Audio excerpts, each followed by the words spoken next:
Wait, why is she upset? Because Edward has gone after them. And Giselle's kind of making it work in New York, and she thought that she would, like, immediately crumble.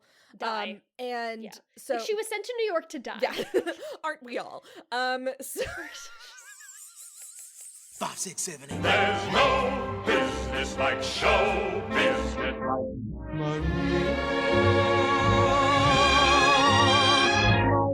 Mamma mia, here I go again. My Of the music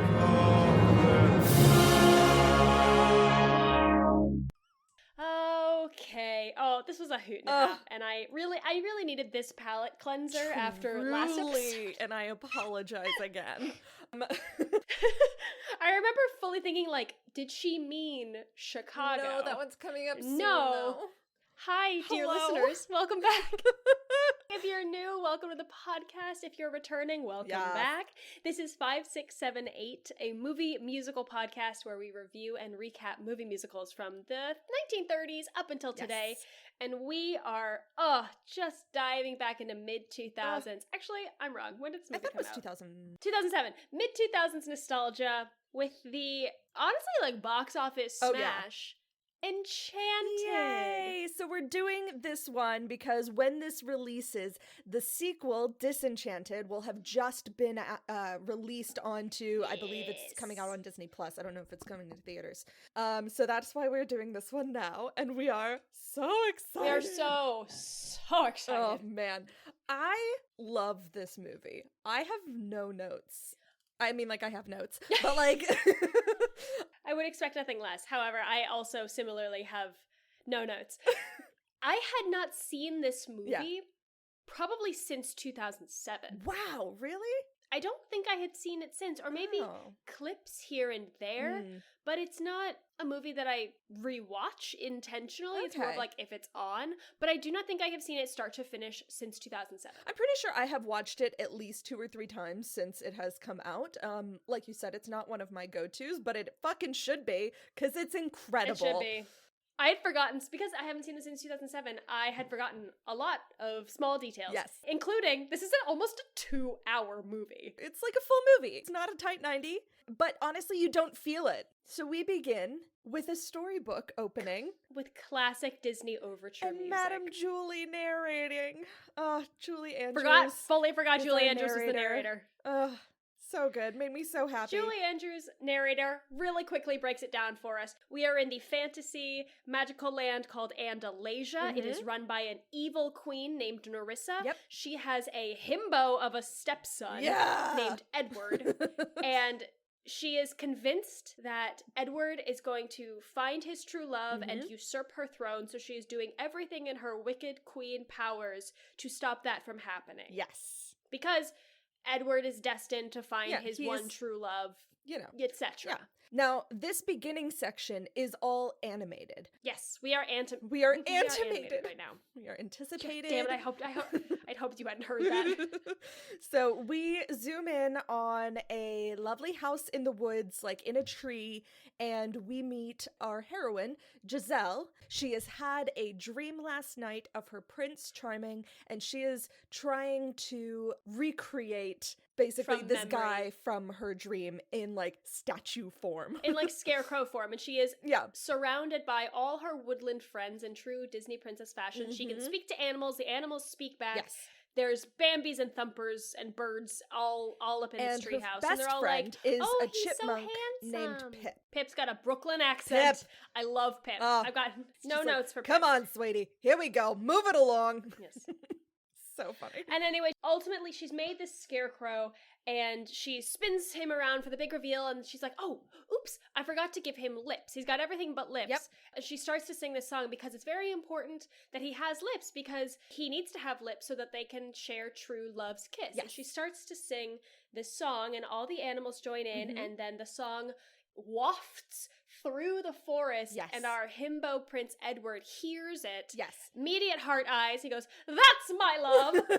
So now Edward is in the woods. He is hunting trolls. Nerissa, the stepmother, evil queen, has sent her goon, Nathaniel. Oh. Nathaniel. We got a bunch of goons. Edward has been busy hunting trolls. Nathaniel has been trying to keep him distracted with this, but Edward hears the melody on the wind and he's like, oh, my love, and then gallops off. Nathaniel is panicking. He's like, shit, I was told to keep him busy. We've been hunting trolls for years, trying to keep this doofus busy. Big old Dumbo. And he's like, oh no, I don't know what to do. So the troll that they had like wrapped in ropes and like wrestled and got him down to the ground, he also hears Giselle and like in a real deep, scary baritone is like, true love's kiss. And so Nathaniel gets the idea and releases the troll. The troll is released and throws himself through the forest to get to Giselle first, and the prince is like, a challenge! And the troll gets to her house, fully Kate Rex a Tavern, like, throws his fist through the wall to try and grab Giselle. She scrambles away, screaming, climbs up the tree that her house is in. Troll climbs after her, and we get a lovely bit of Disney physics where they are both on a tree branch that's, like, bending down. Giselle is on the end, and the troll's up nearer to the top. And Pip, our lovely little 2-ounce chipmunk, goes up to help Giselle, and there's a gag that Pip actually, like, makes the branch it's like his 2 ounces even more. Are, like, too much. He, like, steps on and, like, it starts to lower even more. He's like, oh, I gotta lay off the nuts. At this point, Edward arrives, sees Giselle as this damsel in distress, and is like, I'll save you. And Giselle loses her grip on the branch, and after trying to hold on for a second, lets go and falls conveniently hundreds of feet down into Edward's into his arms lap. I'm not going to get picky about physics, but when Giselle falls off the branch, that's enough for the troll to get, like, whiplashed back on the branch. And I was just like, no, no, ma'am. Snap. We do get a this is trivia, but animated. But the scream the like Wilhelm scream that the troll does while he gets yeeted through the air after getting ricocheted off this branch, it's the Goofy scream. Oh, that's so funny. But anyway, Giselle lands in his Edward's lap, and they fall instantly in love and decree to be married tomorrow. Sing a duet together, and they'll be married in the morning. Cut to the morning. Nerissa has seen this entire thing happen in, like, her crystal water ball, like a scrying. So she can see, she can, like, use water or any sort of liquid basically to scry and see what's going on. Yeah, it is water. You're right. I didn't clock that. Yeah, and that comes back a lot. I don't know what else you would scry through. Cake?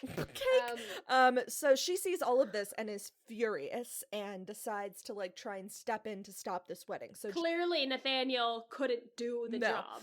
Giselle arrives for her wedding and gets out of the carriage, and, like, a herd of animals get out of this carriage too, including a cow. It was very funny. So they're all helping her get ready.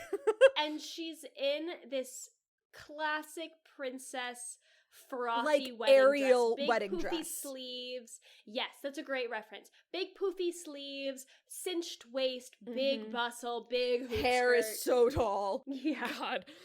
Flowers in her hair. And she walks through the gates to walk into the castle, and she's just so happy.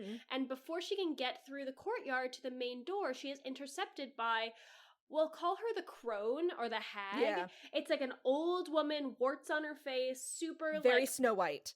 And it's definitely the Queen in Disguise. But this hag fully takes advantage of Giselle's naivete and just like, oh, if it's your wedding day, like, you should make a wish at the wishing well. That's the best thing that you can do. Wish, yeah. Giselle's like, no, I'm just trying to go inside to get married. We should also note that Nathaniel has locked all of her animal friends out of the castle. Yes. And only Pip has decided to climb the walls to look over and see what's going on. So he sees all of this. Correct. Yes. Thank you. The hag drags/pushes Giselle towards the wishing well and tells her to, like, lean over, make sure you're, like, really getting your money's worth for this wish.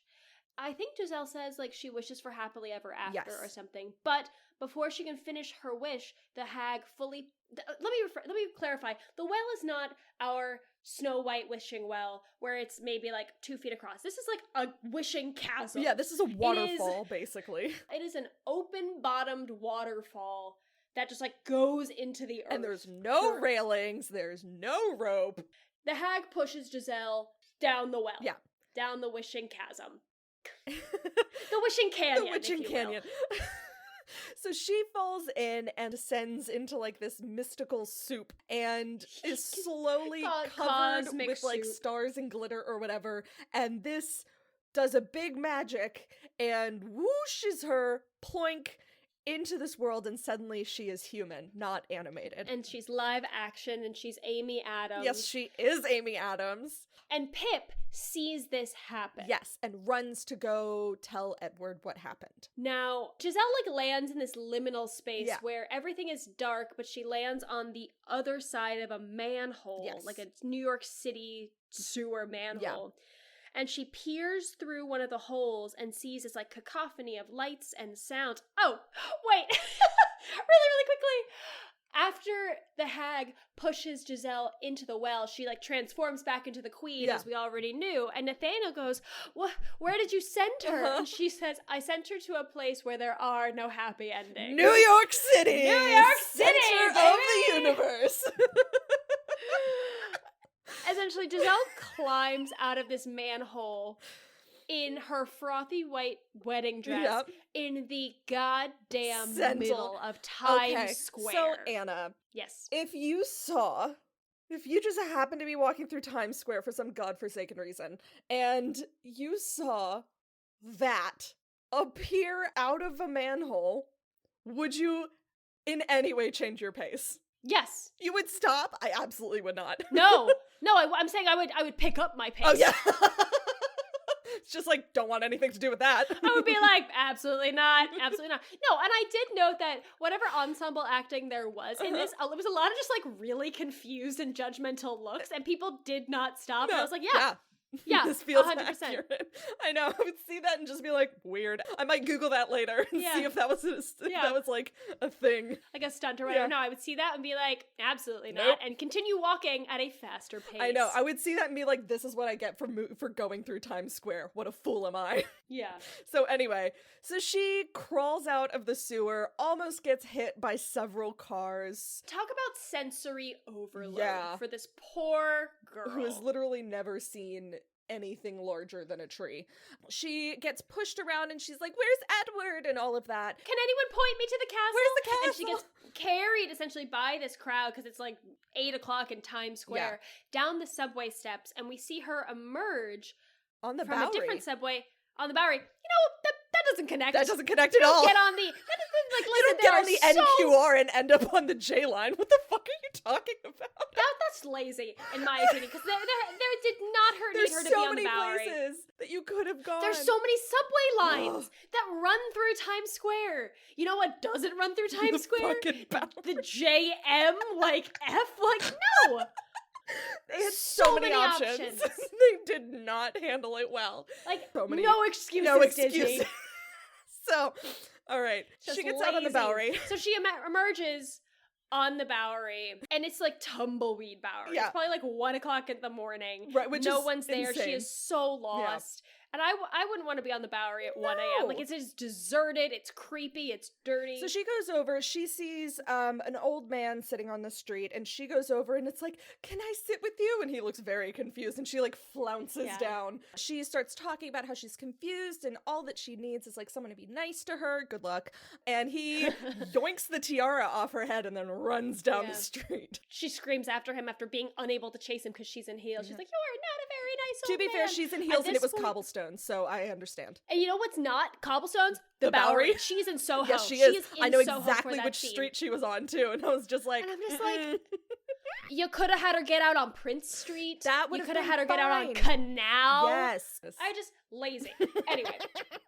I loved this movie, guys. At this point, I had the note where I was like, Amy Adams has this perfect princess in distress voice and posture. Her arms never go below her waist. She's always posed. Her fingers are always slightly, like, perfectly bent. And she has the most beautiful doe eyes. Big, open, expressive. Big eyes. All right. Cut to Patrick Dempsey. Oh, bless.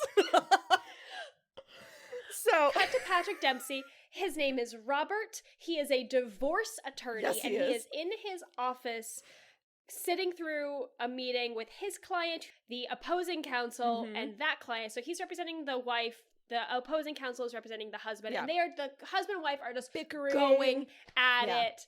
And Robert is just like, this is ridiculous. And then Robert's secretary comes in to be like, hey, you told me to interrupt you. Yes. Now is the time.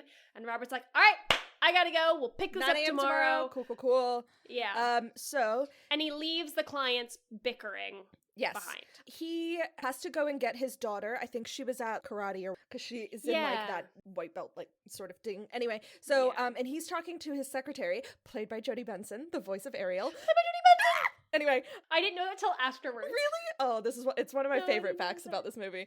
So he's like leaving to go get his daughter, and he is talking to his secretary. I'm just going to call her Jodie because I don't remember the character's name. So he's talking to Jodie, and it's sort of revealed that he is planning on telling his daughter that he has proposed to his girlfriend Nancy. Wait, I thought he hadn't proposed or yet. like that he was planning to, that they had discussed getting married. He's going to ask. Yeah, exactly. So Robert is a single father. His daughter Morgan is 6. Yes. It's not explicitly mentioned at this point if he's a widower or if he's divorced or what the situation is, but he's like a single dad making it work. Yeah. He's had a long-term girlfriend, long-term-ish girlfriend named Nancy. Like and 5 years. He's gonna I consider that long time. Morgan's sick. He's gonna tell her that like, hey, if I'm she's gonna propose 6 to Nancy. and they've been together for 5 years. I don't think they've been together for 5 years. In the park, he says that they've been together for 5 years. That means that Morgan has literally only ever known Nancy. So I don't understand exactly how she's as apprehensive as she is. Anyway. Shaky sweaters. The Beast was 11 years old when the witch came in. Stranger danger. Anyway. So. All right. So Robert goes and picks up Morgan from karate. They take a cab back to, if we're talking New York geography, Robert works at Columbus Circle. We know this for a fact later. Morgan must have karate down in like Tribeca or Soho. Must be. Why they didn't take the subway, I don't know. They live on the Upper West Side. Yes. They live on 116th and Broadway. Yes. They're in a cab on their way home, and Robert, he's bought her a book. Yes. And it's a book about famous historical women. She's like, I wanted a fairy tale book. Yeah. And he's like, that's not realistic. Also, I'm going to propose to Nancy. And Morgan's like, where would she live? Is she going to take my room? I know. They're like, no, she's going to move in with us. So. All right. Simultaneously, Giselle has somehow gotten to Tribeca, and she is lost, and she is sad, and she is getting rained on. Yes. And she sees this billboard for a castle-themed casino, and being the sweet, sweet summer child that she is, she thinks it's a real castle. She climbs on top of a car, up the stairs to get to this billboard. Yeah. It's maybe 20 feet off the ground. Yeah. She goes up onto the billboard and she knocks. She's like, hello? Is anyone there? Do you know Edward? So Robert and Morgan are in a cab on the way home, and Morgan sees this and just gets out of the cab, and Robert comes running after him, was like, don't do that, don't run out of a moving car that we're in. And then she like points and says, look, it's a real princess. And Robert looks up and sees Giselle knocking on the door of this fake castle. He's like, hold on, stay here. And so goes up to basically right underneath her and is like, ma'am, what the hell? And she turns around, trips, and falls. And he doesn't quite catch her, but she like lands on him. Yeah. So that's how they meet Giselle. Robert is immediately apprehensive because everything she is saying from a New York City lens is absolutely bonkers. Crazy.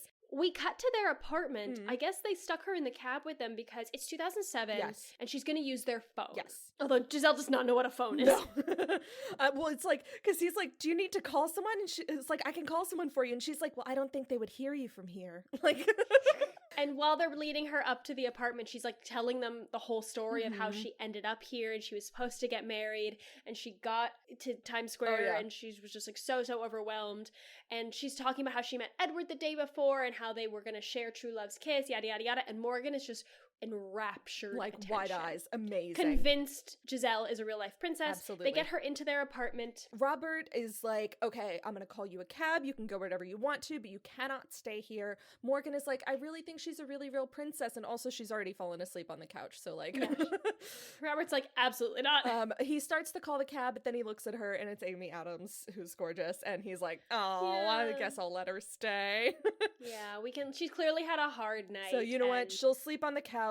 And he tells Morgan to sleep in, like, Morgan's going to sleep in his bed tonight. Like, he doesn't want his child unattended with this stranger. Smart. In the house, which, fair. All right, cut to Pip and Edward diving into the well in animation land. Yes. And then cut to the same manhole in Times Square. Imagine if it was a different manhole. Oh my God. Just like somewhere else. Pops up in Chicago. Oh my God. There's 6 Construction New York workers. City sewer construction workers finishing maintenance on it. So the manhole is open and there's like a little protective gate around it so no pedestrians walk in.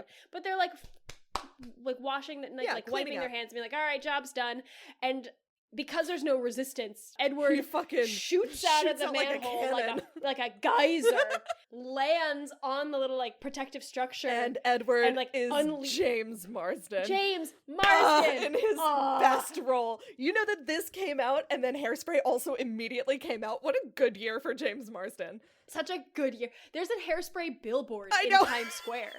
It's so great. So he pops out and pulls out his sword on the construction workers, being like, "Where is my fair maiden?" And they're like, "I don't know. I'm trying to find one myself." I know.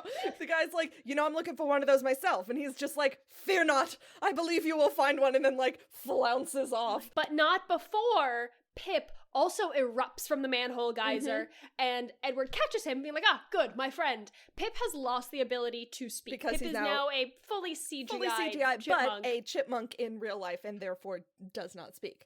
But he does squeak. Yes. Honestly, I think Pip is our waiter. Pip is just doing his goddamn job. Pip is our waiter. Yeah, he's doing everything, desperately trying to do his job, which is protect Giselle. And Pip realizes he can't communicate and is just like, oh no, horrified. Yeah. All right. We cut back to Robert's apartment. Giselle wakes up from the couch and notices that the apartment is filthy. Okay, and I wrote filthy as well, but I do want to make the distinction that, like, it's not like they're truly living in filth. It's that he's a single dad who works probably 60 hours a week as a divorce attorney. He has not hired a maid. There's just like some takeout containers piled up, and like trash Morgan's and like art projects. Yeah, it's over. just a cluttered house that hasn't been fully cleaned up. But Giselle wakes up and she's like, I know, I can help with this. Yeah. And she starts to sing Happy Little Working Song, yes. which is such a lovely homage to Whistle While You Work. Yes, and she opens the window, sings out the window, and does the little like and summons all the New York City creatures to come help her clean. Yeah. Now, when she was doing this in Andalasia, she was getting bunnies and deer and owls and and rabbits, birds. but that's bunnies. That's not New birds, York. like lovely. That's not New York. You know what she gets? Pigeons, rats, and cockroaches. Flies. Like a full horde of flies and cockroaches. Delightful. I know. And she's just like, well, it's always nice to make new friends. And I was like, babe. Yeah. So she has this working song. First off, he has a fireplace that's apparently working since flies were able to come down it. Insane. His apartment, down the chimney. Stunning. I would, yes. like, the open balcony, fuck off. Anyway, so the song ends, then they've cleaned up the house. I have my first gripe. Okay.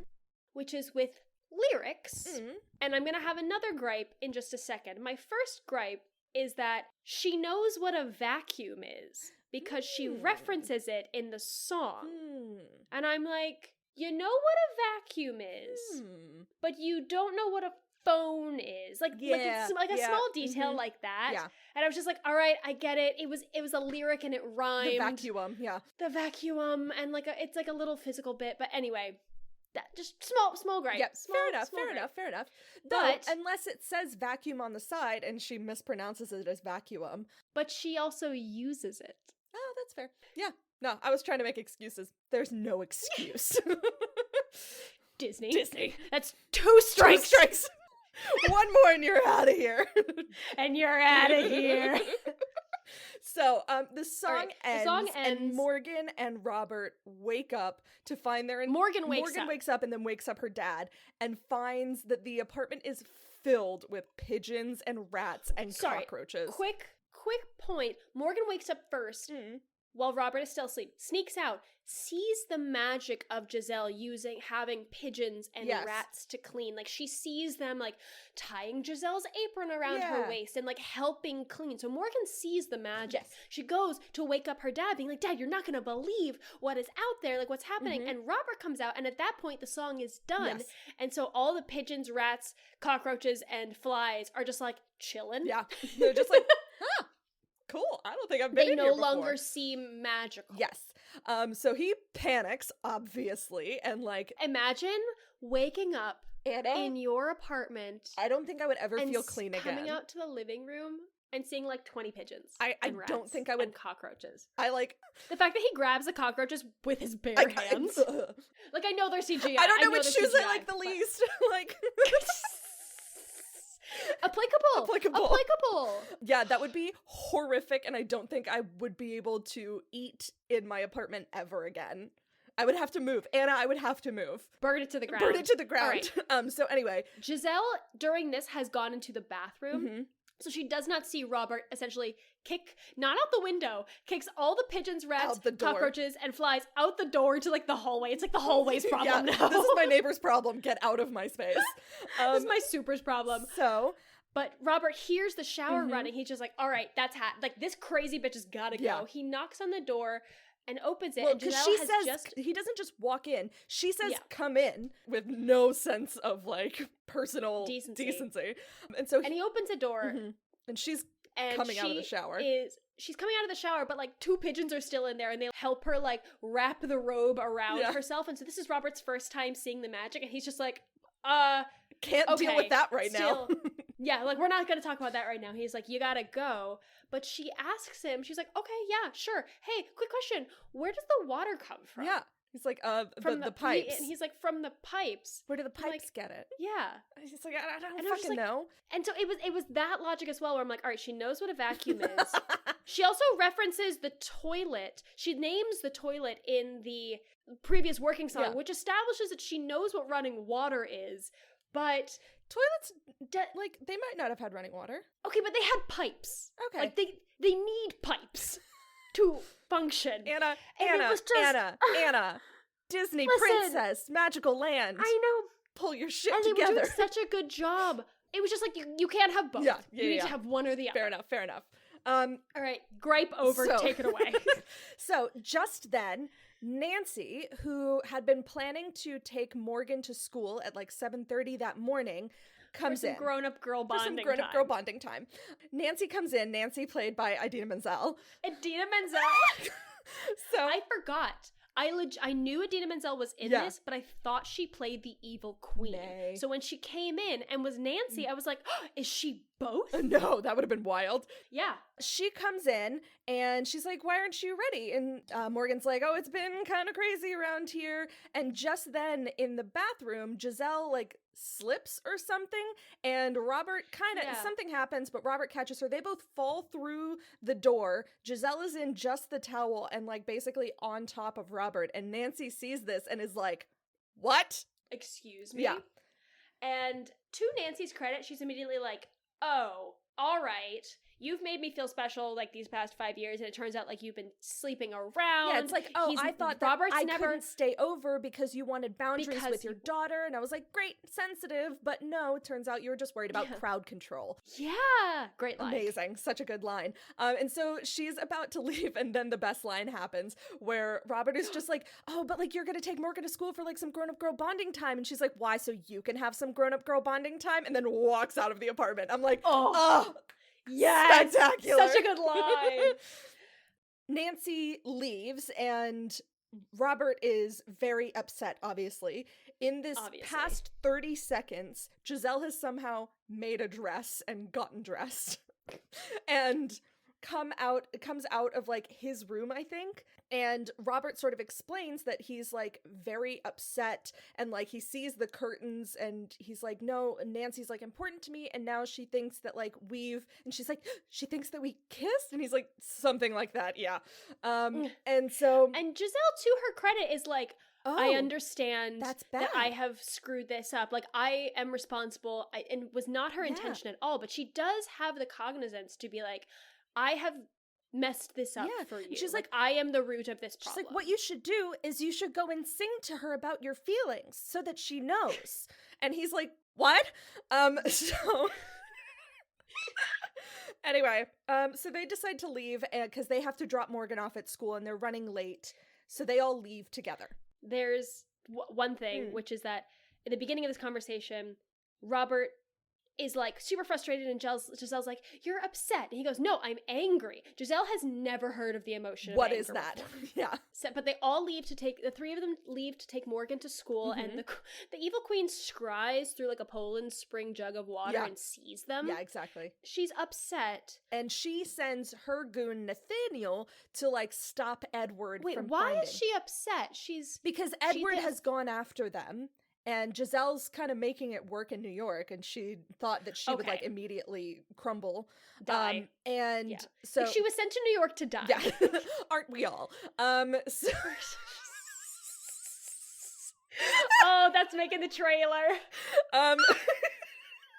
So, she sends Nathaniel to go and stop Edward from finding Giselle, basically, and bringing her but home. not before emotionally manipulating Nathaniel. Yes, she's like, how can we ever be together if this is... I need someone big and strong to solve my problem. And she's very much an evil queen and does not need anyone.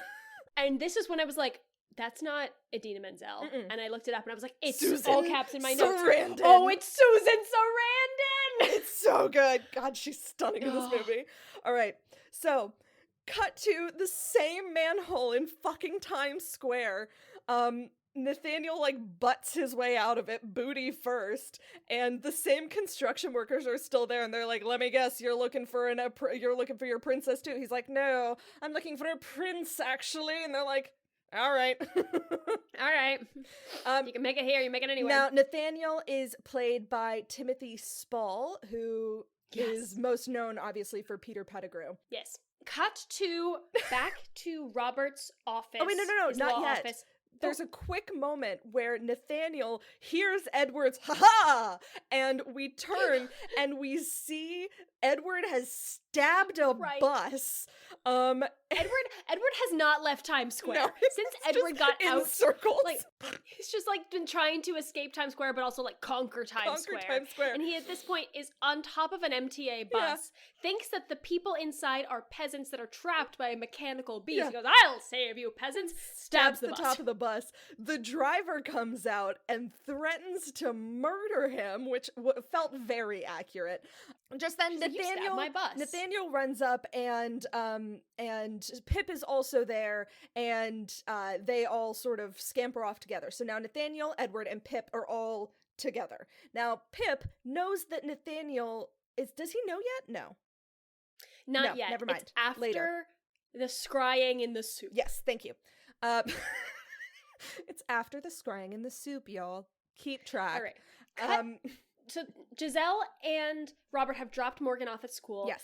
They are walking to Robert's office, and they have to... Robert's office is at Columbus Circle, but they somehow, for whatever reason, they have to, like... It's in the Time Warner building, I'm assuming, but I feel like they have their own entrance. They don't need to walk through the mall, but they do. And they get upstairs to Robert's office. Yes. Robert immediately goes up to his secretary being like, "Please tell me my clients aren't here already." She's like, "Yes, they are." He's like, "All right, I'm gonna go deal with that. You, Secretary Jody Benson, you are responsible for handling this girl. Figure out where she's put her from. on a bus, plane, I will train. Pay for it, whatever. Just, I need to get her out of my life and home." Yes. He leaves Giselle with Jody Benson. Cut to Katz's Deli. Yeah, it is Katz's. It is Katz's Deli. Cut to the kitchen of Katz's Deli. Nathaniel is scrying, trying to through a vat of what I'm assuming is matzo ball soup, has to be. or like the broth of matzo ball soup. Scrying and communicating with the evil queen of like, what the fuck am I gonna do here? What am I gonna do now? I found Edward. And the queen says, she's asking if he's found the girl yet, and he says no, and she goes, "Oh, do I have to do everything myself?" And she gifts him, through the magical cosmos dimension of matzo ball soup, 3 poisoned red apples. They like bloop, bloop, bloop out of nowhere. And she explains how they work, where basically whoever takes a bite of one is put to sleep, and then if they aren't woken up by the strike of midnight, they will immediately die. And she doesn't say how they're woken up. It's kind of like they fall asleep. And then you die at midnight. At midnight you die. Yeah. I was just like, why not just have them die now? Anyway. I understand later it's her plot device. Yes. But it's not explicitly said how you could wake someone up if they had a bite of this apple. No. Now, Pip, in the kitchen, unable to communicate, sees Nathaniel having this conversation with the evil queen and puts 2 and 2 together. And it's like, fuck this. I gotta go tell Edward. Nathaniel sees Pip see him having this conversation. Yes. And it's just like, fuck that chipmunk. Pip scurries out of the kitchen into the main dining area of Katz's Deli to where Edward is sitting at a table with his pastrami on rye. Yes. And like tries to tell him what's happening, and we get that classic Pip little deserves clip of his like goddamn Oscar for this performance. he was like, apple, thank you,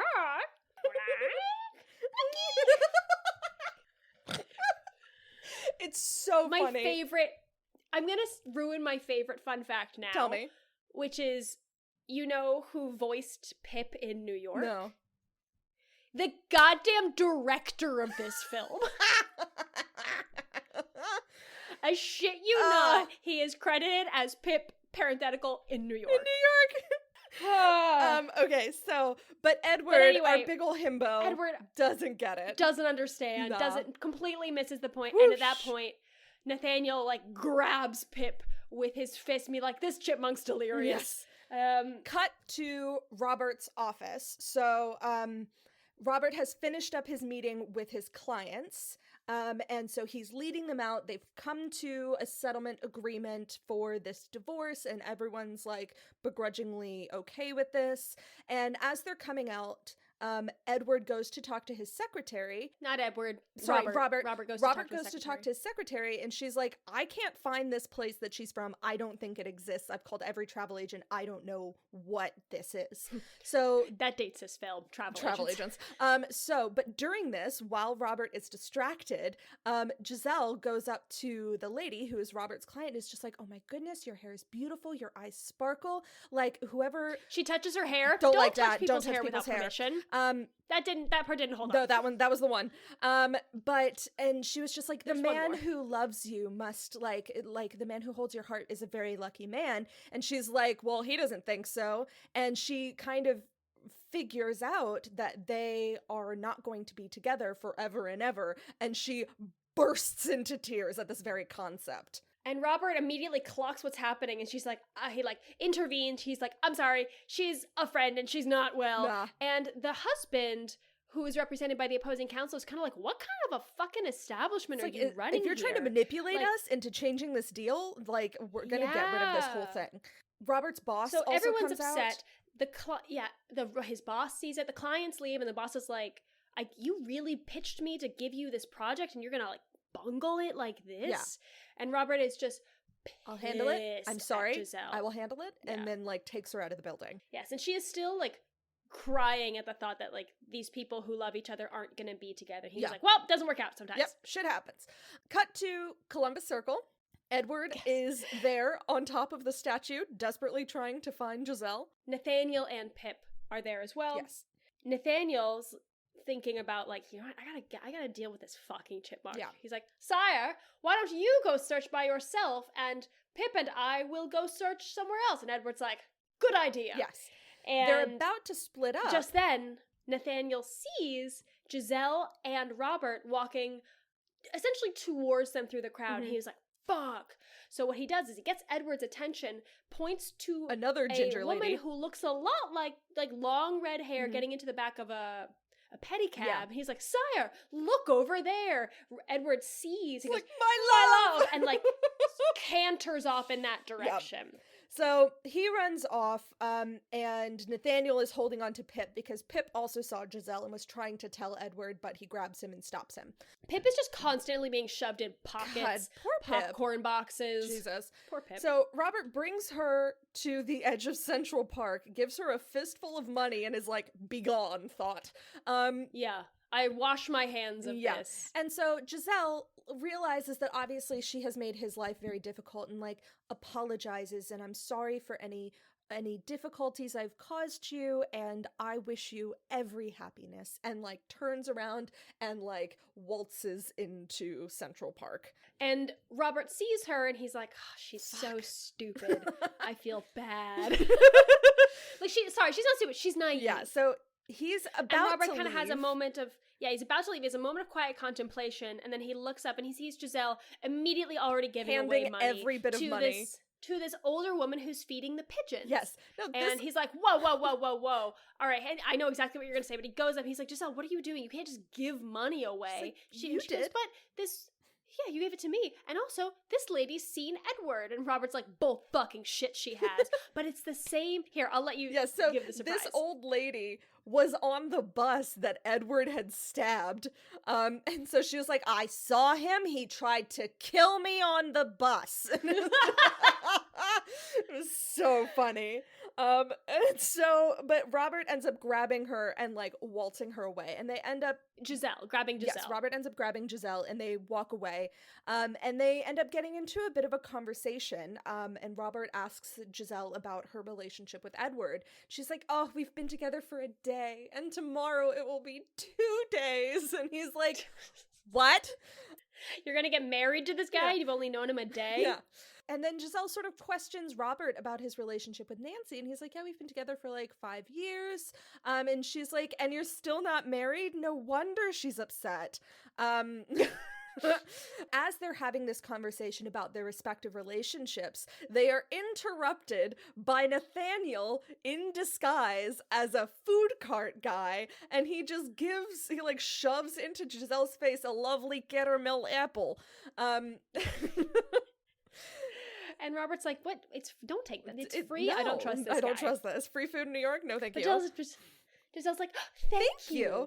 And they walk off, and Giselle has the apple. And again, all Giselle, it's the poisoned apple dipped in caramel. Absolutely. And all she has to do is have one bite. So Nathaniel abandons his cart after locking Pip in the popcorn maker and follows them watching.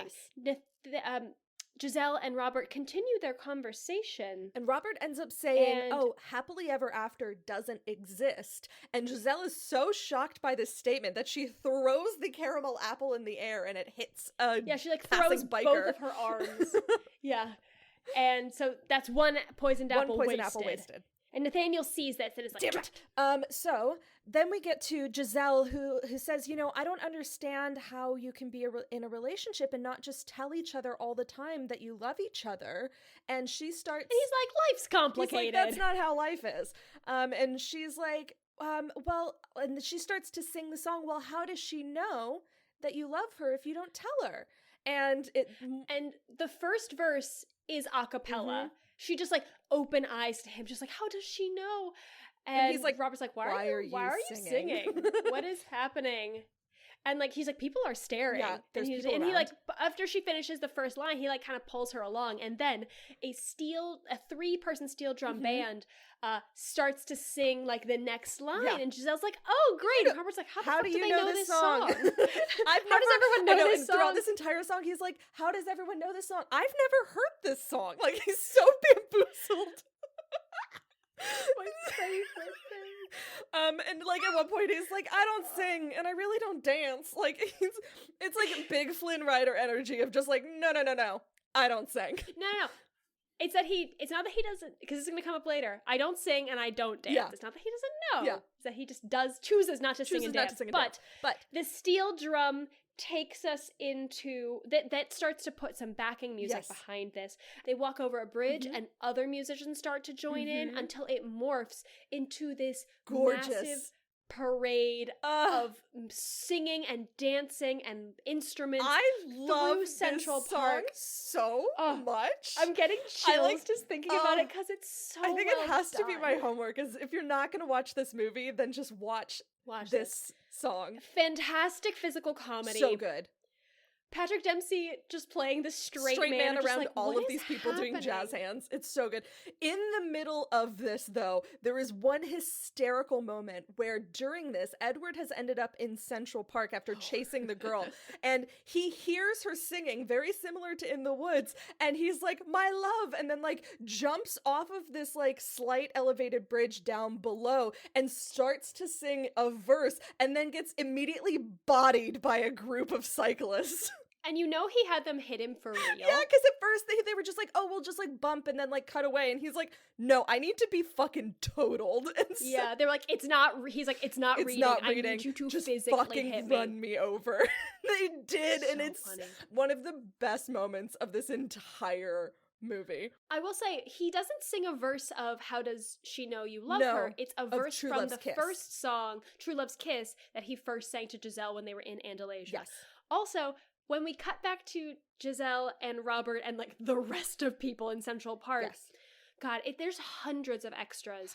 And we've actually, one of our fun facts from West Side Story Yes. comes back in this episode, which is that there's a very quick scene within this song where there's 4 or 5 older gentlemen and 4 or 5 older women who dance with each other and like give each other flowers, and a couple of those older men were Jets dancers from the original West Side Story. Oh, it's so good.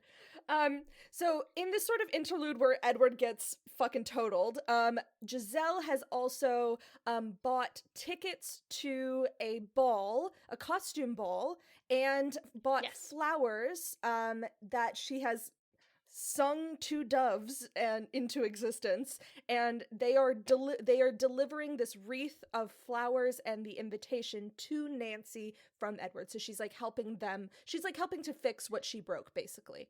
Yeah.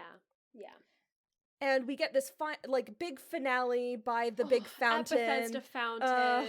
It's so good, and it's such a delight. God, I love this. And the end of the song is Nancy actually calling Robert, being like, "I got the flowers. This is so sweet and romantic of you. This isn't like you at all."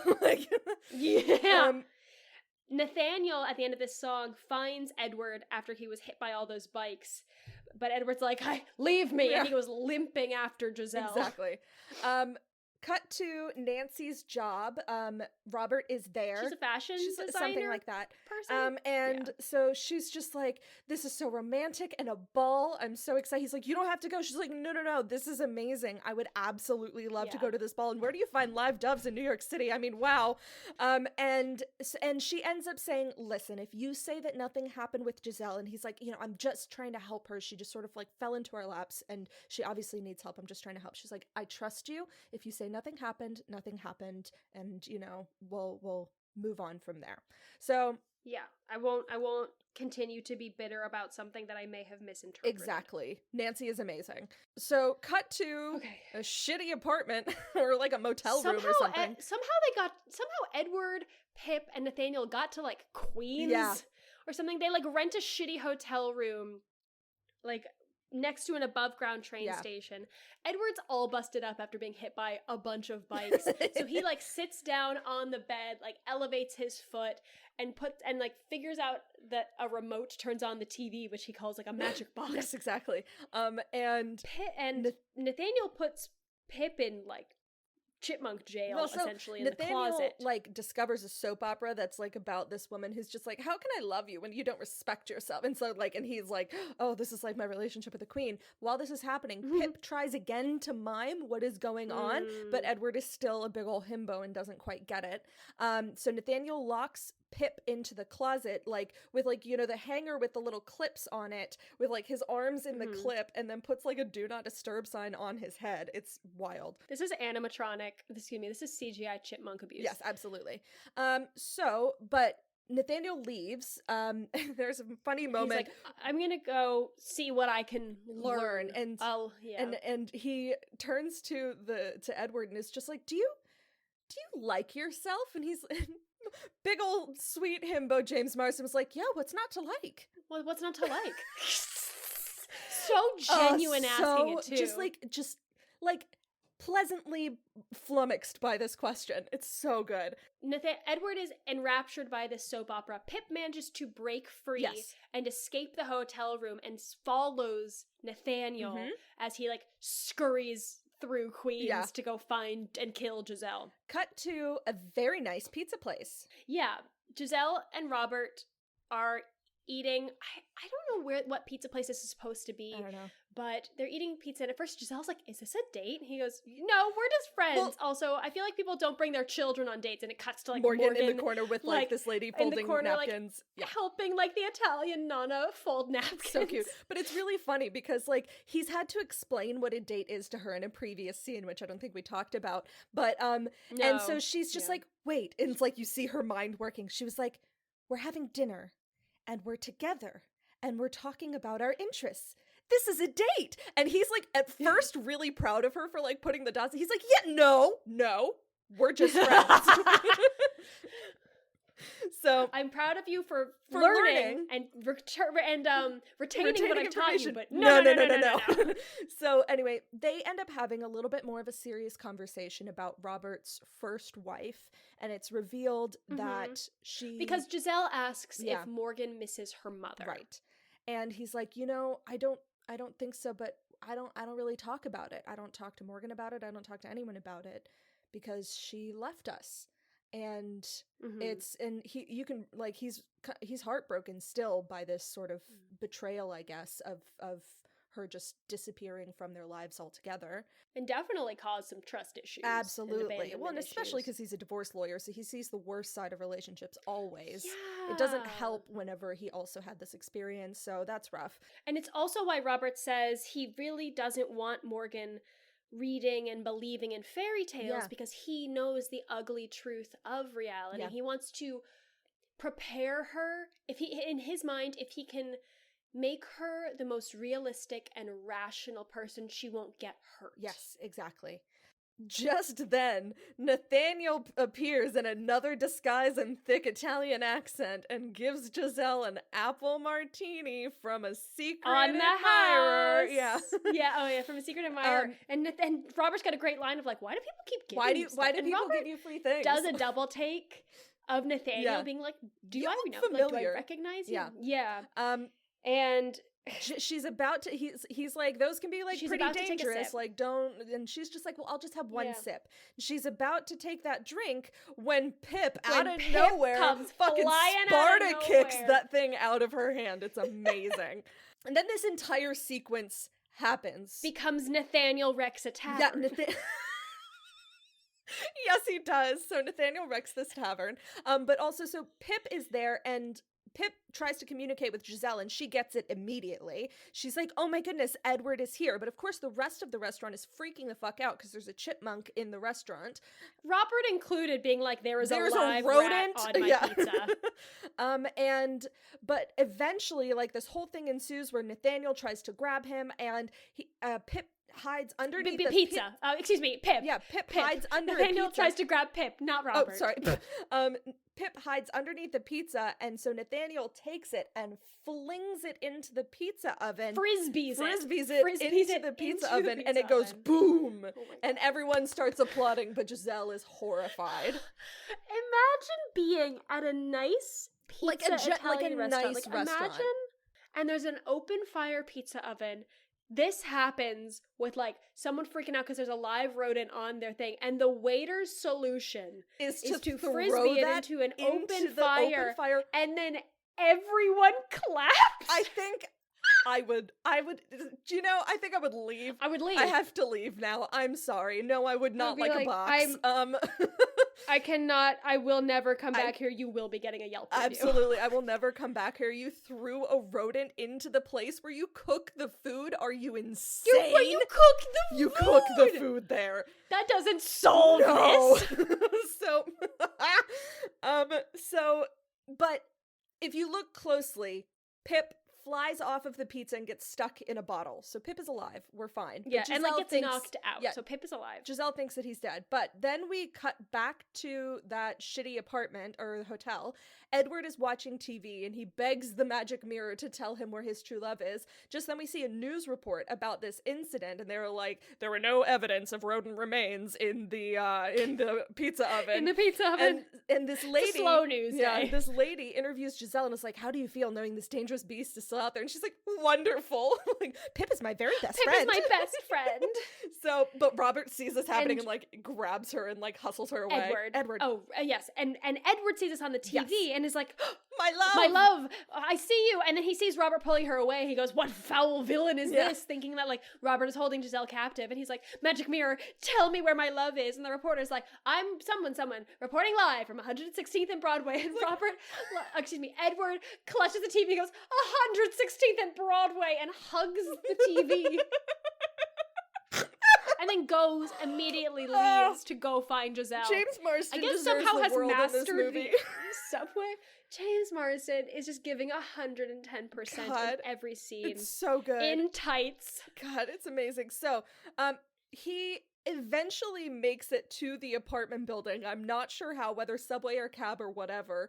And he goes in and starts... Really quickly, we do see Giselle tucking Morgan into bed. And, like, Morgan is clearly just, like, enamored of Giselle. And we see Robert watching her and be kind of like... Oh, she's really good with my kid. Yeah. She's good with my kid. My kid loves her. Yeah. I maybe like her. Yeah. Robert then gets to the apartment building, but it's Edward. Oh, fucking hell. Jesus Christ. They have the same white boy name. Edward then gets to the apartment building and sneaks inside. Sneaks inside, but it's like one of the giant fucking ones on the Upper West Side, and Jesus Christ, if that place doesn't have a bajillion fucking apartments, and he just starts going one by one. What's so funny is my first note as he gets into the building and knocks on his first door. I'm like, how does he know what apartment they're in? And he opens a door and it's not them. And I was like, this is going to be a joke. And it has like 5 different ones, and there's just his reaction each time is just pure gold. And he just gets demoralized. He's like, I know my love is here, but he like collapses in the hallway. Same. Because he's just tired.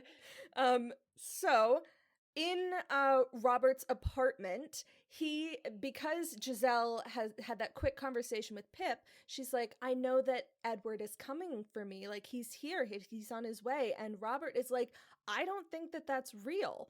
And he tries to get her to be realistic, like he's trying to raise Morgan to be, being like, if you're gonna be less disappointed if you don't set your expectations so high. And he keeps like negating her optimism until she gets to the point where she's like, is that the only word that you know? No. And they get into a bit of an argument, and halfway through she realizes, oh, I'm angry at you. And she is so overcome by this, starts laughing, and but then realizes she's angry, and just is so overwhelmed by this new emotion that she's never felt before. And they're very close to each other. He's in a bathrobe, and then she gets distracted by Patrick Dempsey's chest hair.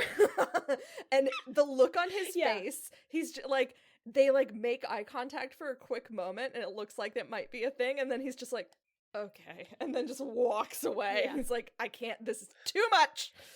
And you see the disappointment on her face. She's not really sure what she's disappointed in having missed out, but she's like, oh. But she collapses into a chair, and she's like, oh no.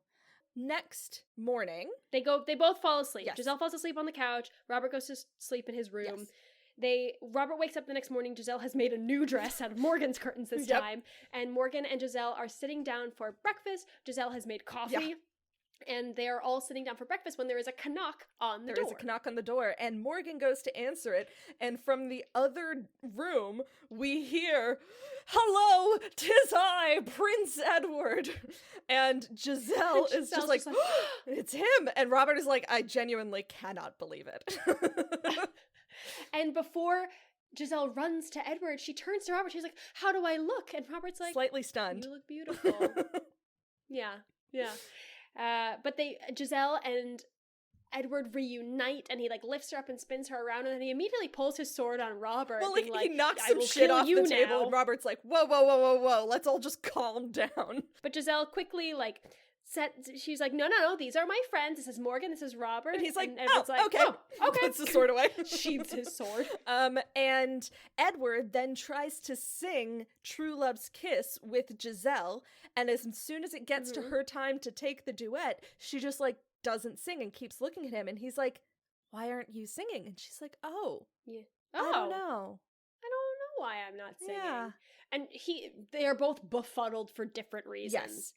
Edward wants to take Edward's them home. Edward's all right, let's go back to Andalusia. I found you, job done, let's go home. Go, team, go. And Giselle's like, okay, I'll go with you, but before we leave, I want I have something to ask you. And Edward's like, anything, my love. And she goes, I want to go. She like looks to Robert for support, and he like kind of nods his head. And she goes, I want to go on a date. And Edward's like, a date? What is a date? And she says basically what Robert has taught her, where it's like, we go and we do an activity together and we talk about our interests and our likes and our dislikes and we get to know each other. And he says, absolutely, let's go do that. Not really understand. Big old dumb. Yeah, big old dumb himbo. But like game because he loves Giselle. And why not? Do an activity together. Sounds fun. So they leave, and Giselle says kind of a very sorrowful goodbye to both Edward and Morgan. And Edward, takes her arm, and they walk off. And Morgan is heartbroken. Like, Morgan is crying.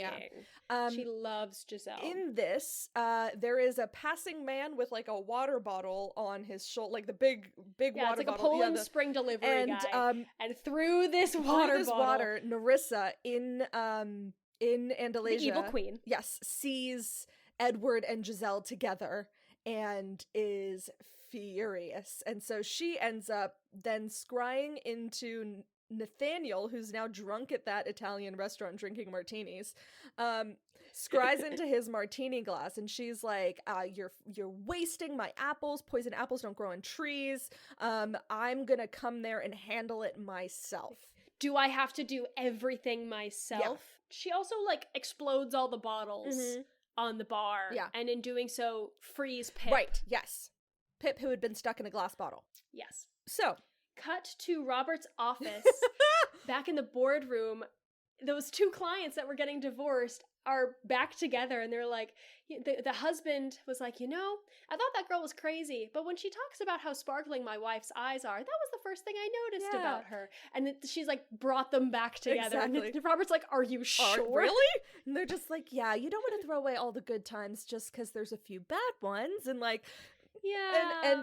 And Robert's just kind of pleasantly befuddled by this turnaround. So cut to Edward and Giselle. And Edward's date. They're on the Brooklyn Bridge. They've like had a hot dog and they're walking, and Giselle's he has like trying the to crown ask questions. On the Statue of Liberty Statue of Liberty foam crown. It's great. God bless James Marsden walking around New York City in that ridiculous outfit. God, deserves everything. But you can see that Giselle is trying to glean more of than like a surface level interest, or not interest, but like information from Edward, and he answers in like single syllables, and like that's fine for him. She's like, "What do you think of your hot dog?" And he was like, "It was good." Like there is nothing going on upstairs in this man's brain. She knocks. And he's also no like, one's "All right, home. cool, we're done with our date. Let's go home." And she's like, sometimes dates can last a long time. Just like stalling, not wanting to leave. Exactly. She's like, well, so we could go to a theater, or like go to the park, or like go to a ball. And he's like, I know that word. Yeah, let's do a ball. And she's like, oh, that would be great. But he does make plans to go to the ball. She does promise that as soon as the ball is done, they will return to Andalasia. So Giselle runs back to the apartment and goes to Morgan to ask for help with her outfit. She was like, and I don't know where I would get a fairy godmother at this late hour. I have to go to a ball and I have nothing to wear. And Morgan's like, I got this. Yeah. She goes into her dad's steal my dad's like Amex gold card. Amex credit card. And she says, my dad says this is only for emergencies. And this is an emergency. Definitely is an emergency. And we get a shopping montage. Oh, it's so fun. And they look like they have the best time. And they just go all around the city and go shopping. And they end up at a salon. And Giselle sort of is, and Morgan is sort of preparing Giselle for the evening. And she was like, and don't, like, boys only want one thing. And she's like, what do they want? And Morgan's like, I don't know. No one will tell me. She's 6.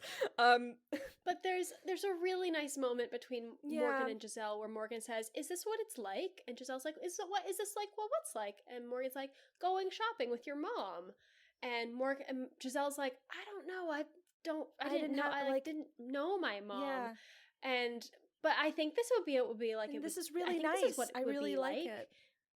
Yeah, and they have like a really cute little and Giselle also like is like, and this is what you can do with Nancy. And Morgan's like a little bit Yeah. nervous. She's like, but she'll be my stepmom. And she's like, but she'll be a nice stepmom. Like Edward's stepmom is really nice. And then cut to Cut to Susan Madam Sarandon Susan Sarandon, like climbing out of that manhole Yeah. in the center of Times Square, green lightning Ugh. shimmering. Okay, how do I describe? She's got this black green iridescent dress with platform shoes Yeah. and like what are those things? It's not a cape, but like the cowl? No. the collar, Yeah. like the high collar. Like think of like a vampire Dracula collar. Yeah, just looking every inch an evil queen. Oh, yeah. Stops traffic with her magic. So she ends up finding Nathaniel. She scries. She like hooks up with Nathaniel. Sorry, she finds Nathaniel. And then scries through like this fountain on Broadway because she can use water to scry. And she sees images of the ball and she sees images of Edward and Giselle. And so she's like, all right, that's where they're going to be. Yes. The ball is in the Woolworth building in Yes. Tribeca. So We are all over the city. in this literally whole thing, all of Manhattan. So I really want to go to a ball, Anna. God, me too. Ugh. I know there was one in San Francisco recently, specifically for like fans of ACOTAR. Yes. Yes. They like rented out like a banquet hall and everyone came in ball gowns. Ugh, stunning. I love getting dressed up. I just want to go to balls. I just want to go to balls. Get me in a ball gown. We need to bring back hats. Yes. And gloves Capes. and balls. Yeah. So there's this big group dance, Right. which is very confusing. Cut to the ball. And it's a costume ball, but it's like a period costume. Yeah, like ball. a Everyone's in, masquerade like, kind of deal. medieval Masquerade? Renaissance. Exactly. Masquerade! Sorry, I'll cut that out. But everyone is in period costumes. Yes. And Robert and Nancy are dancing. Idina Menzel looks beautiful Stunning. as always. And then Edward and Giselle arrives, and Edward is still in his like Same prince prince outfit, so outfit. he blends right in. But Giselle is in like a very contemporary pink dress, so she stands out from the crowd. Yes. Her hair is not done crazy; it's not in that like crazy curls. It's kind of sleeked down. Mhm. She looks stunning, and she Gorgeous. definitely stands out from what everyone else is wearing. Yes. Robert sees her. Heart Heart eyes. eyes. Ugh. Instant heart eyes. And so she comes down the stairs and Nancy sees her and she's like, what is she doing here? And he's like, I really don't know. So they chat. Because Robert didn't know. No, Robert didn't know that she was that's the whole coming. thing. Is like Robert did not know she was going to come. So then the four of them, Edward, Giselle, Robert, and Nancy, all meet and they sort of introduce everyone to each other. And at one point, Edward is like, and this is Giselle, love of my life. And Nancy is just like, wow. like you light of my heart's So he's desire. like, wow, you said that with zero irony. That was amazing. And I was like, ah, yes, New York dating.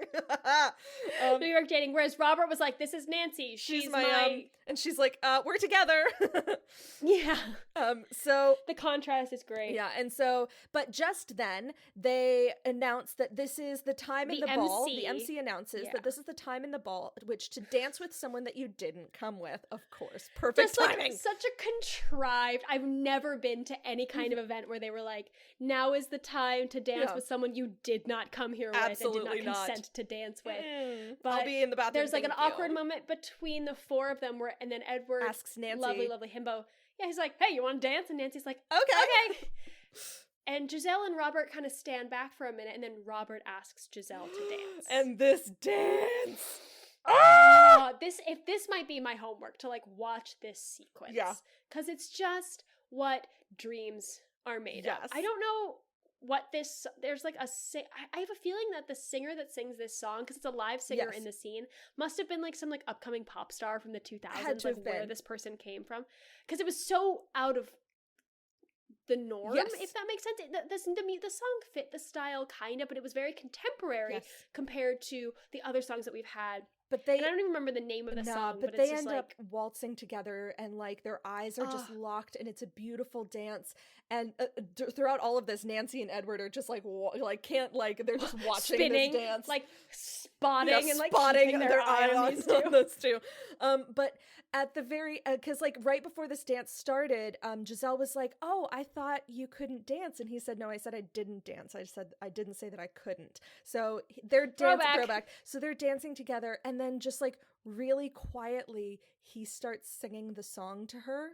And it's just like so quiet, and it's just for her, and like so he's singing and dancing for her. Stop. I'm crying thinking about it again. Oh, it's so romantic. Okay. So that happens. Just as the It's tension so is romantic. building, Nancy's like, excuse me, I'm gonna cut in.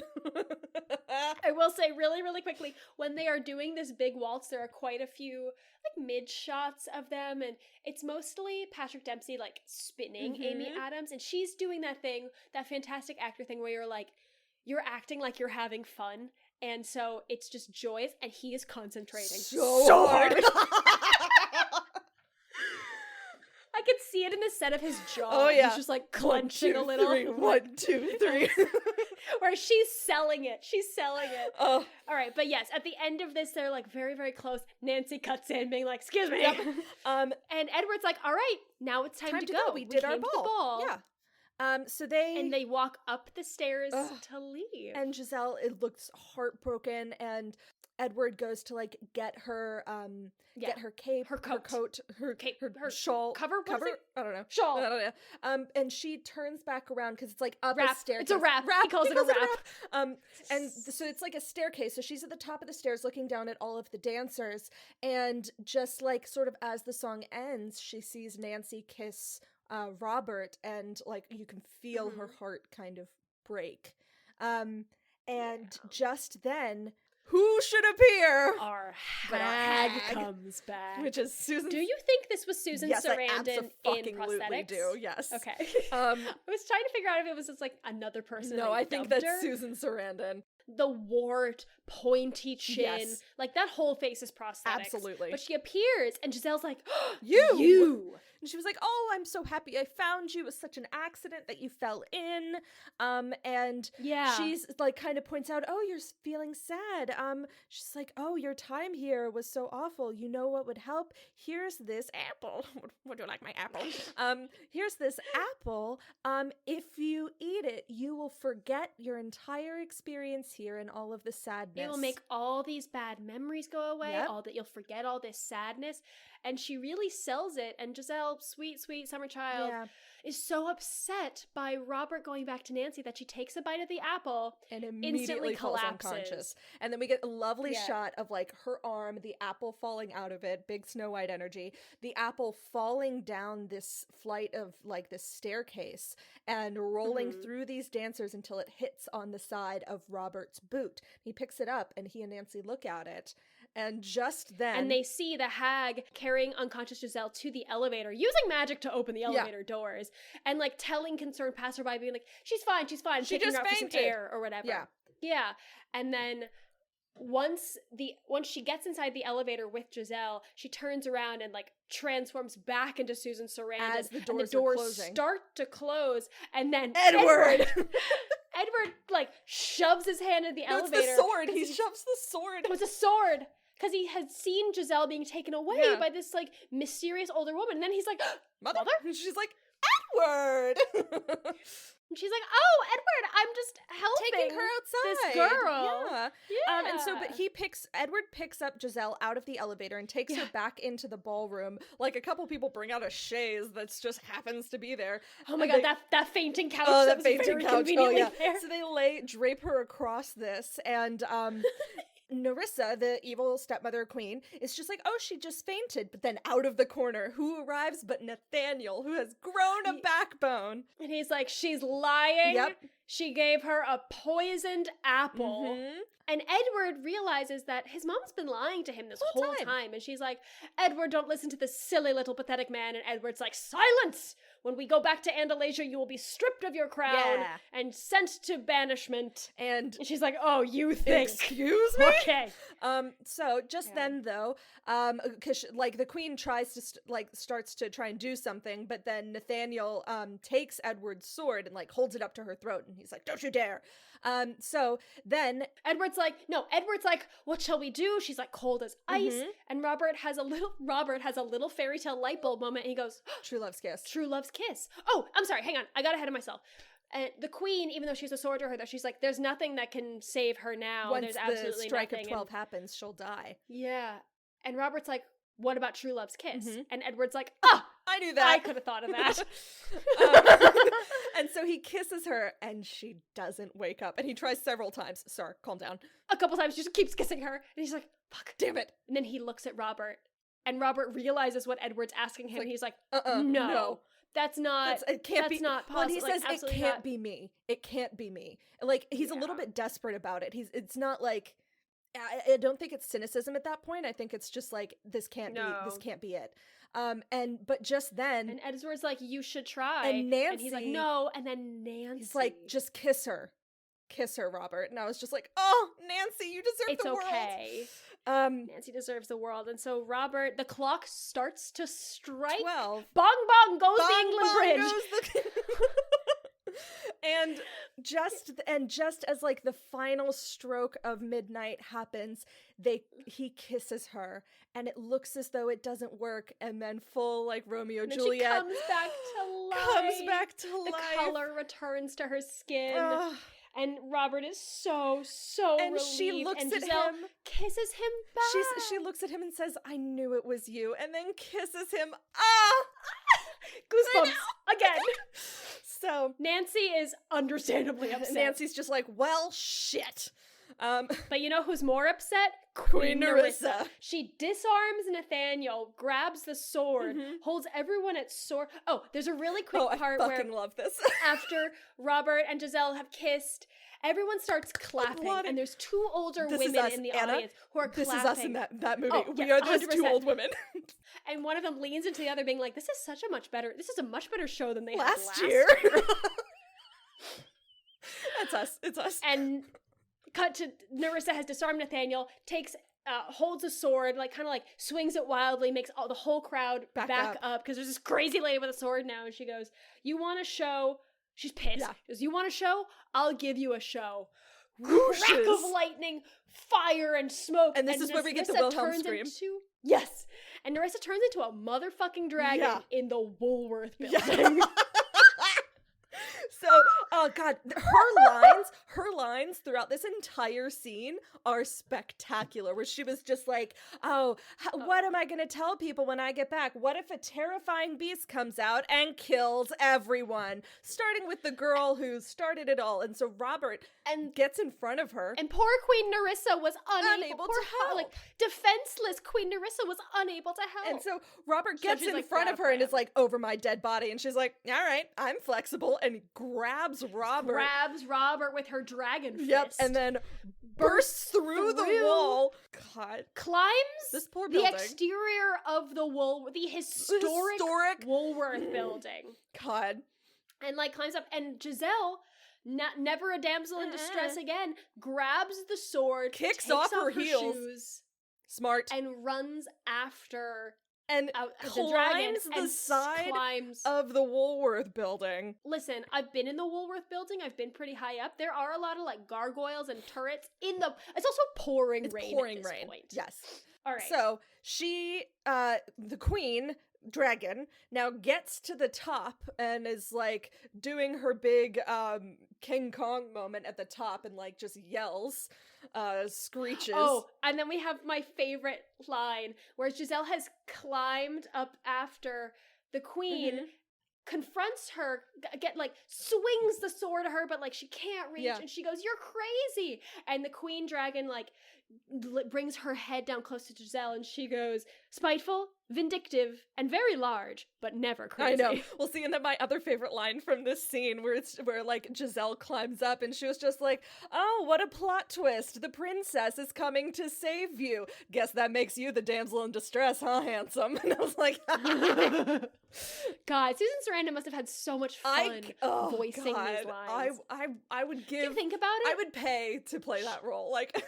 She probably only was actually needed on set for a week. Yeah. Between she had the shot in Times Square, she had the shot where she's scrying in the fountain, and then she has this party scene. Although, to be fair, this party scene probably took 2 weeks. I wouldn't say that. The number of times... I would say the party itself probably took a week. Yeah. But really, like... But she probably didn't have to be there for all of it. So, like, I guarantee you she shot this in at maximum 2 weeks. And then the rest of it was just in a VO studio. Love it. Like, Love it. Love it. Love that energy for her. So down on like the lower balcony, Nancy, Edward, and Nathaniel are looking up at the chaos of a dragon on the Woolworth building. They're like, how can we help? Pip arrives in a hamster wheel. Yeah. And because Nathaniel had stored him in one. We saw that in an earlier scene. We didn't mention it, but Nathaniel had trapped Pip into a hamster wheel. Yeah. Yes. And now Edward fully understands Pip. Yeah. And releases him, and Pip scurries up to the top of the Woolworth building with a plan. And he climbs all the way up to the spire, where it is established that the queen dragon is holding onto the spire, kind of like putting all of her body weight, and the spire is starting to lean. Yeah. And Pip, because you know grabs that building his belly wasn't built full to of suspend nuts. a dragon. Mr. Woolworth did not foresee the Woolworth. This is a fun fact. The Woolworth building was one of the first skyscrapers in New York, and it was more expensive to build than most skyscrapers because Mr. Woolworth was so afraid of fire that the entire thing is stone. Oh. There's no wood was used in the construction at all except for maybe scaffolding. But whereas like a lot of like the interior structures might have like used some wood, it is all stone. Man. That shit's anyway, not going but anywhere. You know what's not stone? The spire. The metal spire.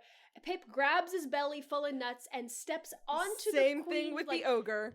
The horns, and it's all 2 ounces of him that make the spire bend beyond like 90 degrees and start to break.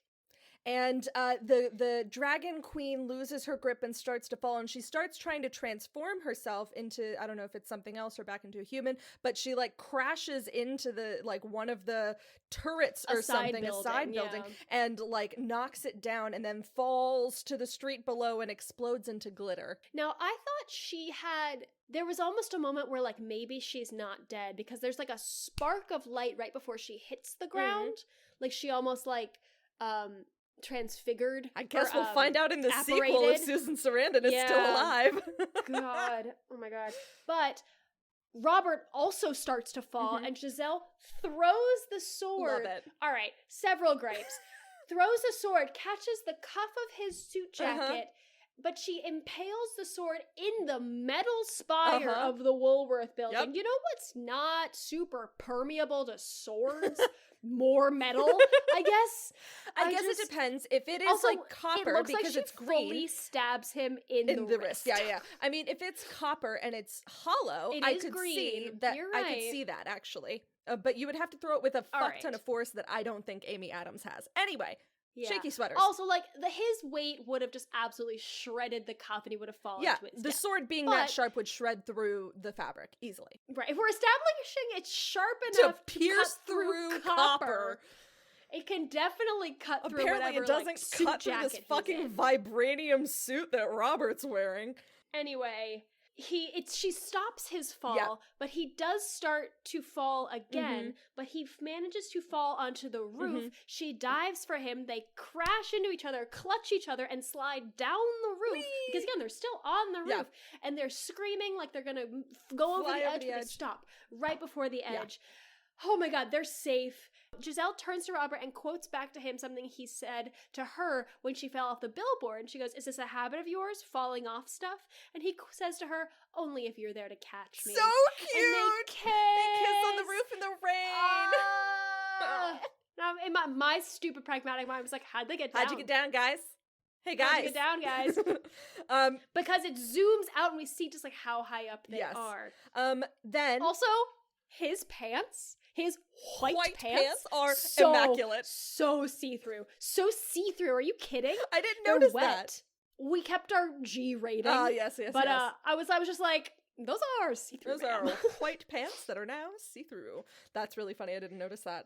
But then we, now the story is kind of... Cut back to the ballroom. Slightly wrapping up. We cut back to the ballroom. Nancy is there. She finds Giselle's shoe and kind of like sits down on the ground. Is like, oh, fucking course she lost her shoe.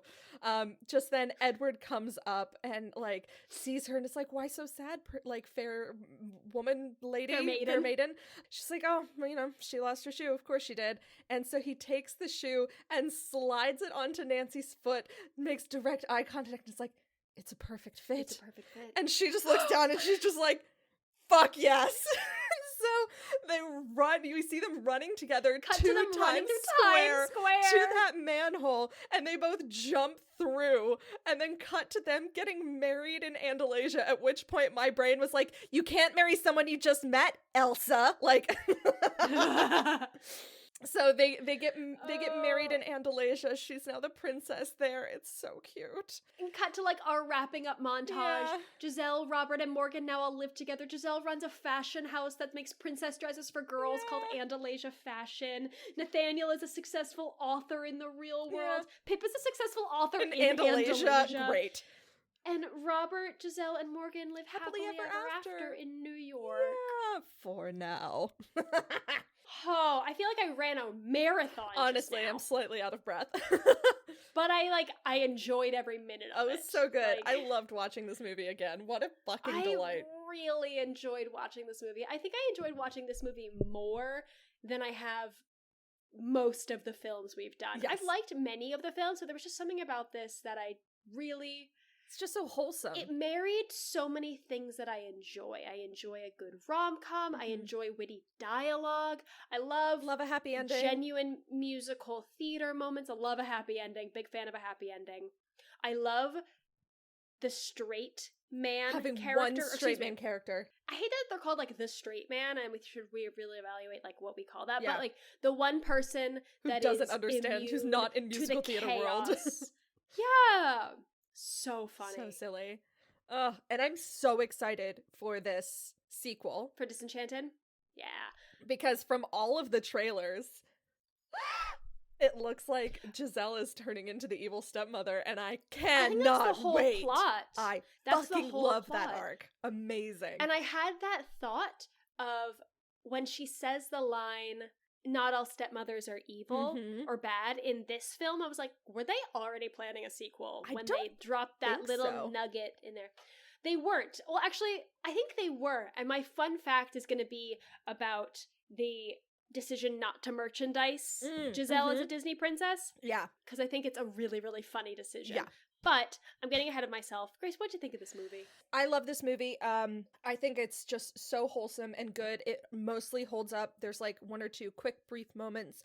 But otherwise, in general, it's just such a delight. Everyone knew what movie they were in. James Marsden deserves a goddamn award. Timothy Spall was amazing. Susan Sarandon looked like she had a blast. Like, Amy Adams was like the perfect level of just like naivete, but just like joyous. Yeah, she carried it.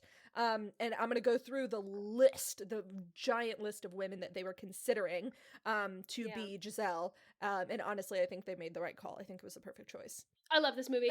No notes. No notes. There were two things that I was just like, I would change that if you were filming it today. One of which we didn't even talk about, and the other one we very briefly mentioned. Don't touch people's hair. That's a really easy one. Don't touch people's hair. Anyway, all right. Are you ready for some dramaturgy report? Dramaturgy report. Okay, I've got a lovely a bunch decent of amount of dramaturgy because, yes, always. This is one of the first movies in a while where we actually have pretty relevant, because it's a more modern movie, we have pretty relevant careers of the director and cinematographer. Yes. I'm sorry, relevant's the wrong way to put it. More recognizable careers of the director and cinematographer. So this was directed by Kevin Rupert Lima. He's an American film director. He got his start, he worked on and off with Disney pretty much for his whole career, and he's still doing stuff. Yeah. He started at Disney as a character animator on The Great Mouse Detective. I love that movie. Oh yeah, it's a great movie. So he was a character animator on Great Mouse Detective and Oliver and Company. He was a character designer on The Little Mermaid, Rescuers Down Under, and Beauty and the Beast. Great. And he was a storyboard artist on Aladdin. He took a break from Disney, then he came back where he directed, I think this was his first directing film with Disney, which was a Goofy movie. Amazing. In 1995. He had been approached before he did Goofy movie to direct Tarzan, and he initially declined the offer because there was a whole thing where they were going to have it animated in Canada, but under Disney's purview. Right. So he said no, and then he was asked again months later. and it was going to be directed by a different division. Right. He accepted, and then months later he was paired with Chuck Buck. That's an unfortunate name, I'm going to be honest. Following, he ended up accepting, and he directed the film. After he directed it, he left Disney once again because he wanted to focus on live action films. Yeah. So, and specifically for Enchanted, so Tarzan was 1999. Mm-hmm. He then went on to do 102 Dalmatians in 2000. Excellent. And starting in 2000, Enchanted had been on the table. It had been a project that had been like shopped around. Yeah. A lot of, I don't know if it was always within Disney or if it was I'll talk a little bit about others. That. Okay, great. So it had been in the works since 2000, but he was repeatedly turned down because producers thought the script was too dark and he wasn't funny enough to do the film. But he kept pushing and he kept pushing. The script was revised and ultimately greenlit. And 2007, it was a big fucking hit. Yes. The little cameo, the last thing for this director is that he did voice Pip in New York, which is such a moment of joy. Oh, it's so specifically funny. For the apple. But just in general, just imagining him after directing this entire film, having to go into a VO booth and just like do all of Pip. So I'm like, okay. So funny. The cinematographer was Don Michael Burgess. Mm-hmm. He is an American cinematographer. And oh my god, this is the guy who did motherfucking Forrest Gump. What? And Castaway. And Enchanted. Spider-Man from 2002. Oh, yeah. Polar Express from 2004. Then Enchanted. The 2011 Muppets movie. Amazing. Aquaman. And most recently, The Witches. Oh, yeah, and the live-action Pinocchio. Wild. Dude works. Dude works. Does good movies. He won a BAFTA for cinematography for Forrest Gump. That makes sense. Just like fantastic cinematographer. Oh my god. And do you see what I'm saying? Where in terms of more recognizable careers. Yeah, to current audiences, yeah. Yeah, it's one thing to be like the cinematographer from In Old Chicago, like won a bunch of awards, like did all these films, but the films are unfortunately not recognizable to the broad audience. Yes. Whereas everyone knows Forrest Gump. Yeah. Even if you've never seen it, you All know right. what that is. Amazing. Yeah. All right. That's the director and cinematographer. All right. So I'm going to talk a little bit about how this got made. So the initial script for Enchanted was first presented to like Touchstone Pictures in September 1997. So like 10 years beforehand. It was written for like 3 years, but eventually, because Disney sort of owned Touchstone, Disney kind of said no, because the version that was originally written was a much more R-rated movie that was supposed to be sort of in the same vein as like Fast Times at Ridgemont High and American Pie. So like it was that sort of comedy that it was originally written for. Like the first draft had Giselle being mistaken for a stripper when she arrives in New York. Like wild. Okay. Yeah. So obviously that it was slowly rewritten over like several years. And it was originally scheduled to be released in 2002 with Rob Marshall as the director, but he ended up withdrawing. Our boy Rob Marshall. Our boy Rob Marshall, who I'm pretty sure we'll see next time. But he ended up withdrawing that. In May 2005, it was reported that Kevin Lima had been hired and that Bill Kelly was there to write the script, like to basically revamp this script to make it a little bit more family-friendly and accessible. So they worked to sort of combine the general plot of that original script with like a loving homage to all of Disney's work. And he ended up, because obviously this director had like a long history of working with Disney, he created a full visual storyboard printout that covered like an entire floor of the production building that would like was from beginning to end. So sort of like you would do a storyboard animation of an entire like animated movie. He did that for the entire movie, even though a lot of it was live action. They ended up showing this to Dick Cook, the chairman of Walt Disney Studios, and they got the green light for the project with a budget of $85 million. Oh, yeah. I mean, It had to be that big. Yeah. They had to shut down Central Park. Yeah. They had to Times shoot Square. in Times Square. Yeah. Multiple scenes. Oh, yeah. So they began designing the world of Andalasia and storyboarding, like, the movie before they had actually found the cast. But after the actors were hired, that was when they really finalized the design of each of the animated people to match who the live-action actors were going to be. Now, talking about music and lyrics, before I really get into it, there was one fun fact that apparently the person that was originally considered to write songs for this movie was Weird Al Yankovic. I saw that, and I cannot imagine it, but that's a different movie altogether. I cannot wait to watch Weird, the fake, not fake biopic, but like the heavily edited biopic of Weird Al Yankovic. I think it's going to be amazing. Anyway. So, the film's score was written by Alan Menken, who we have seen before, and had worked on several Disney films previously. And how can you not go in? Like, I understand, like, Weird Al Yankovic would have been interesting, but hi, Bug. But when you gotta go with like classic. Well, because it was when Alan you can Menken afford them, and Steven Schwartz. Steven Schwartz also worked with him on this. So they worked together, and they had previously worked together on songs for Pocahontas and Hunchback of Notre Dame. So Menken was involved like really in early stages of the film's development and invited Schwartz in to like collaborate together. So they began by searching for like the right moments where like a song would make sense, and Schwartz has stated that he found it was easier to justify situations in which the characters would burst into song in Enchanted than other live-action musicals. He found that this particular, because of how this plot goes, he was like, oh, this is so much easier to figure out when a song would happen just because of the conceit of this movie. The first song of the film, True Love's Kiss, was written to be an homage to like I'm Wishing from Snow White and the Seven Dwarfs, A Dream is a Wish Your Heart Makes from Cinderella, and there were a lot of, it sort of posed a challenge for them because obviously they didn't want to copy those songs too closely, but like still make it kind of modern enough to be good for modern audiences, but still be like this beautiful like homage to that style of song. Amy Adams, during that first song, performed the song much more operatically, as opposed to whenever she gets into like the real life, she like it still has like a soprano, voice, but is a little bit more what they called like Broadway style. So it's just a little bit more supported and contemporary.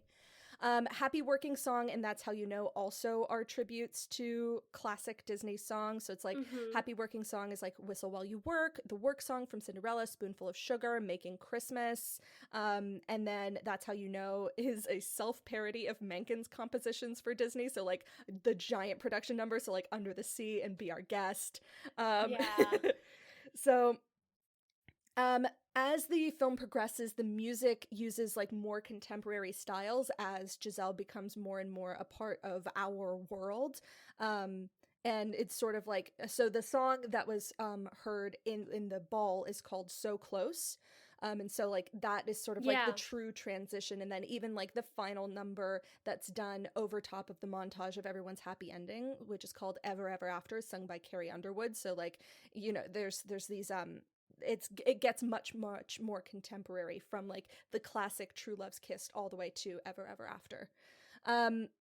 Out of the 6 completed songs written and composed by Menken and Schwartz, 5 remained in the finished film.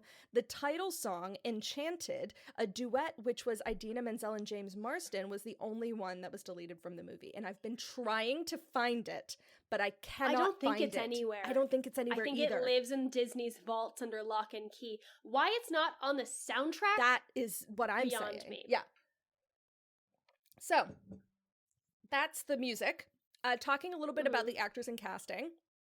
Over 300 actresses auditioned for the role of Giselle.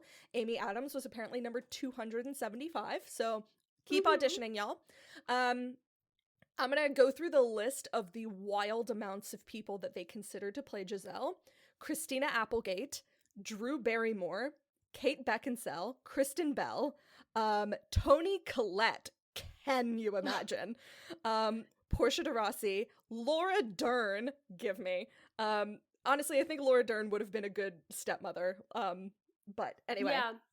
Zooey Deschanel, Cameron Diaz, Christina Aguilera, Maggie Grace, Jennifer Garner, Selma Hayek, Uma Thurman, Renee Zellweger, Reese Witherspoon, Kate Hudson, and Jennifer Aniston was actually offered the role, but there were like salary issues, and so she ended up not Interesting. taking it. Yeah. James Marsden apparently originally auditioned for Robert, and other actors that were considered for Robert were Keanu Reeves. Can you imagine? I would love it. Keanu Reeves. But like, what a different film it was. Very different film. And then Russell Crowe was considered for Prince Edward. No, thank you. No. Not again. Val Kilmer, Edward Norton, Sean Penn, and Charlie Sheen were all also considered to play Robert. James Marsden did my foot fell asleep. Oh no. James Marsden did end up saying that he really he started auditioning for Robert, but ended up finding like that he enjoyed playing Edward so much more because it allowed a level of freedom within expression, because there's literally not a thought in this man's head. So people that were considered to play Nerissa were Gina Davis, Angelica Houston, amazing, Jessica Lange. What I would have done for Gina Davis. Julianne Moore, Annette O'Toole. Honestly, it would have been amazing. Idina Menzel, in an interview, she stated that she was really flattered to be hired in this movie and not have to sing, that she felt like, oh, I'm hired just because I'm a good actress, and so she was really fine with not singing in this movie. Yeah, because the only thing, and who knows when they asked her to sing that song, but it was the opening song. It wasn't, it was like the prologue song. It wasn't a part of the plot. Her character, Nancy, was not singing. Exactly, and so she was like really pleased with that. There's a lot of other like cameos by classic Disney people. So like when Edward is going around knocking on all the apartment doors, one door is opened and it's Judy Kuhn, which is the singing voice of Pocahontas. Obviously we've already talked about Jodie Benson.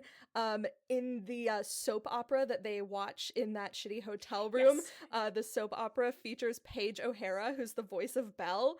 And then we've already mentioned that two of the older dancers in How Do You Know were part of the Jets gang. So that's my actors and casting. Not really an in-depth one, but more of just like a can you imagine if kind of moment.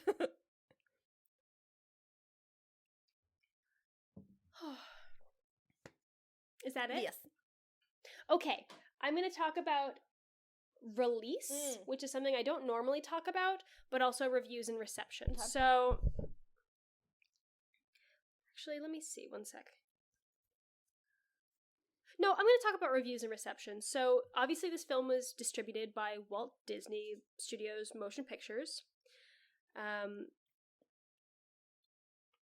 It was the first movie to be released under the Walt Disney Studios Motion Pictures name following the retirement of the previous Buena Vista Pictures distribution.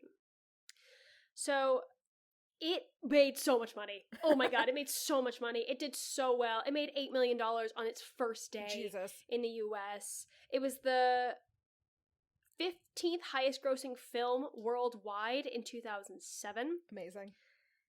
It came out on Thanksgiving Day, or it came out the day before Thanksgiving. So it had the holiday weekend on its side. Yeah, which is what they're doing this time with Disenchanted. Yeah, it just made so much freaking money. In terms of awards, it was nominated for so many awards, including 3 Oscars, specifically for Best Song. It was nominated for 3 songs for Best Song. Yeah. It didn't win any of them.